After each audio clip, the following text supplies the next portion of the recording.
Ya Islami hanya di Radio Institut Kefahaman Islam Malaysia. Alhamdulillah masih bersama destinasi pada waktu ini untuk Ya, Islam agamaku. Alhamdulillah kita masih lagi bersama ikuti perbincangan dengan Al-Fadhil Ustaz Datuk Dr. Zaifuddin Mat Rasim untuk kita bincangkan dengan tajuk Sinar Hidayah melalui Perbandingan Agama.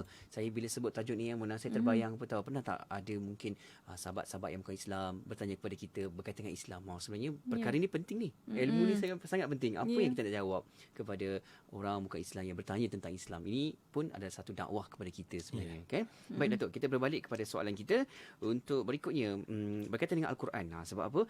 Al-Quran ni banyak membicarakan tentang kisah umat yang terdahulu kan. Seperti kisah Nabi Musa dan juga kisah Fir'aun. Apa kepentingan kisah ini Datuk dalam penyebaran dakwah Islam? Silakan. Okey, terima kasih DJ Syafiq. Sama. Al-Quran banyak menceritakan tentang kisah-kisah para anbiya dan kisah umat yang lalu. Dan ini di antara mukjizat Al-Quran, di mana cerita-cerita ini tidak diketahui oleh orang Arab zaman Nabi Muhammad SAW. Di mana Al-Quran sendiri menjelaskan dalam surah Hud ayat 49. Allah SWT menjelaskan, tilka min amba'il ghaibi nuhiha ilaik. Ini merupakan cerita-cerita ghaib yang kami wahyukan pada kamu, wahai Rasulullah, wahai Muhammad sallallahu alaihi wasallam. Ma kunta ta'lamuha anta wala qaumuka min qabl. Kamu sebelum ni dan kaum kamu juga tidak mengetahui tentang cerita-cerita ini. Jadi apabila Nabi Muhammad boleh membawa cerita-cerita ini, ia merupakan satu tanda mukjizat Al-Quran. Bagaimana Nabi Muhammad, seorang yang tak tahu membaca, tak tahu menulis, boleh membawa cerita-cerita yang tidak pernah diketahui oleh tamadun Arab ketika itu. Dan di antara cerita yang cukup menarik, yang mungkin relevan dengan zaman kita sekarang ialah cerita tentang Nabi Musa dan Firaun. Ya. Kisah Nabi Musa dan Fir'aun ni ada diceritakan dalam Al-Quran dan ada juga diceritakan dalam Bible. Tetapi apa yang menarik,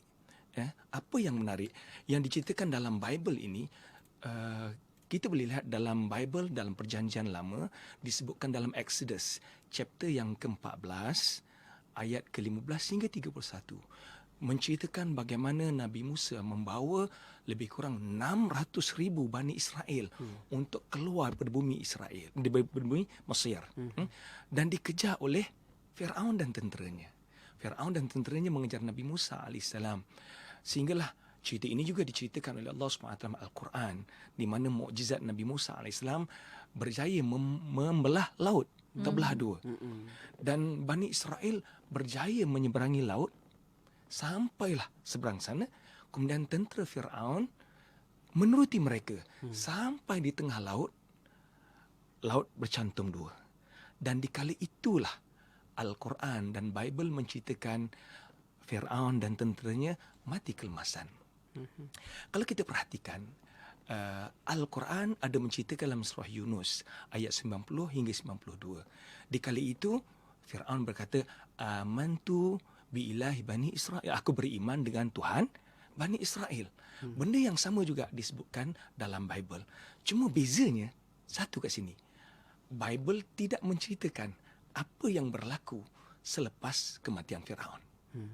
Namun Al-Quran menceritakan peristiwa yang berlaku selepas kematian Firaun. Dan pada ayat yang ke-92 Allah SWT jelaskan, al-yawma nunajjika bi badanika litakuna man khalfaka ayah. Pada hari ini, wahai Fir'aun, aku matikan kamu. Tapi aku selamatkan tubuh kamu untuk menjadi bukti umat yang selepas kamu.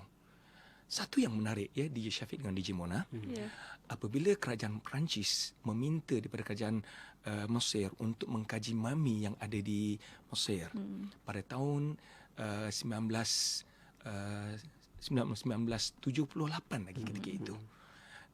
Mami di Mesir ini ditemui pada tahun 1897.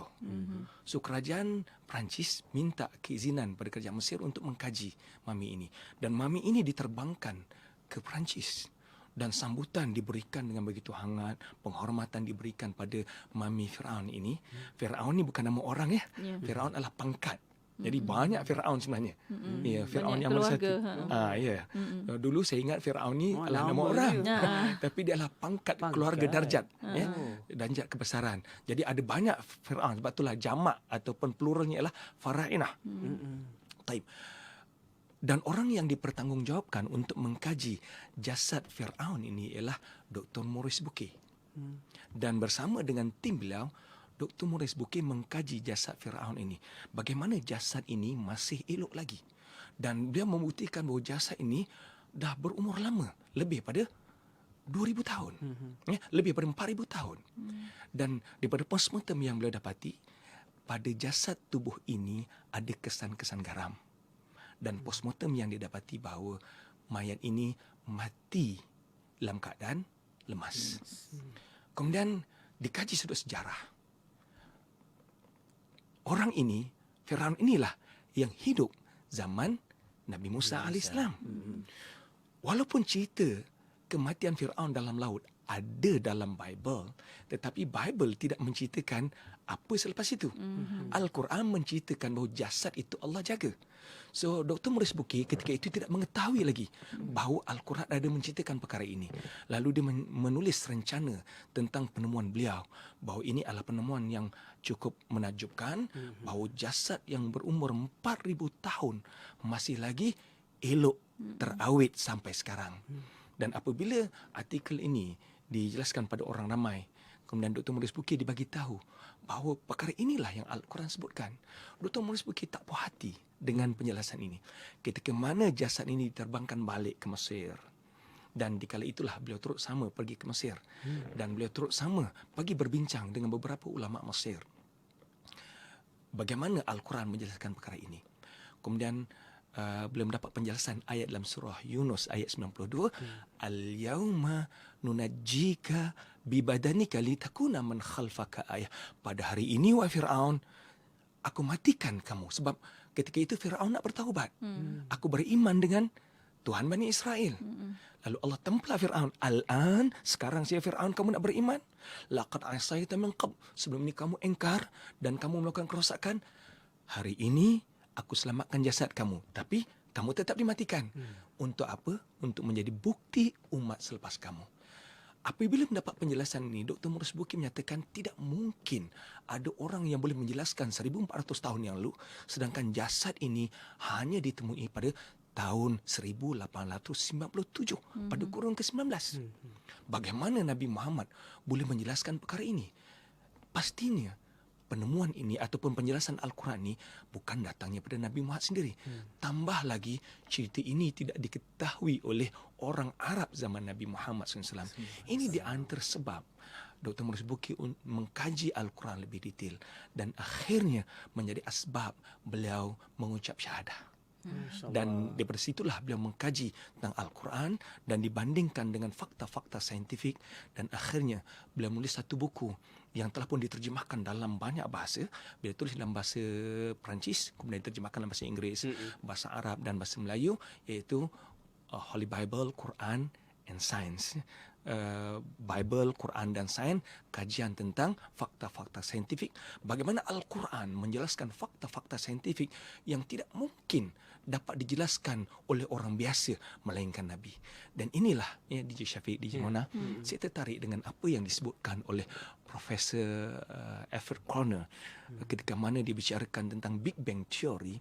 Beliau nyatakan bahawa all the fact that mentioned by the Holy Quran, fakta-fakta yang disebutkan oleh Al-Quran tentang fakta saintifik, it is impossible came from Prophet Muhammad sallallahu alaihi wasallam. Mustahil datangnya sendiri pada Nabi Muhammad sallallahu alaihi wasallam. It must be came from the one who created this universe. Pastinya ia datang daripada Tuhan yang menciptakan alam semesta ini. Inilah kita lihat bagaimana ilmu perbandingan agama dengan kita memahami perbandingan agama, fakta yang ada dalam Bible, fakta dalam Quran telah membuka minda ramai ilmuwan dunia untuk melihat kebenaran Al-Quran itu sendiri. Masya Allah, Masya Allah, kan sekecil-kecil yang kita belajar, yang kita tahu, Mona, itu pun akan menjadi satu fakta sebenarnya kepada kita yang boleh kita faham sebenarnya, kan. Masya Allah, itu baru satu part saja, kan. Belum lagi kita kaji lagi bintang kan, mataharinya, cuaca kan. Ya Allah, itu pun akan lebih banyak lagi kita dapat, Masya Allah. Kita akan sambung lagi selepas ni. Macam mana pula kita nak tahu dengan ilmu perbandingan agama ini yang begitu rapat dengan kehidupan kita seharian. Kejap lagi, Datuk akan berikan pandangannya, insya Allah. Okay? Ya, dan para pendengar kita berehat sekali lagi pada waktu ini. Kita akan kembali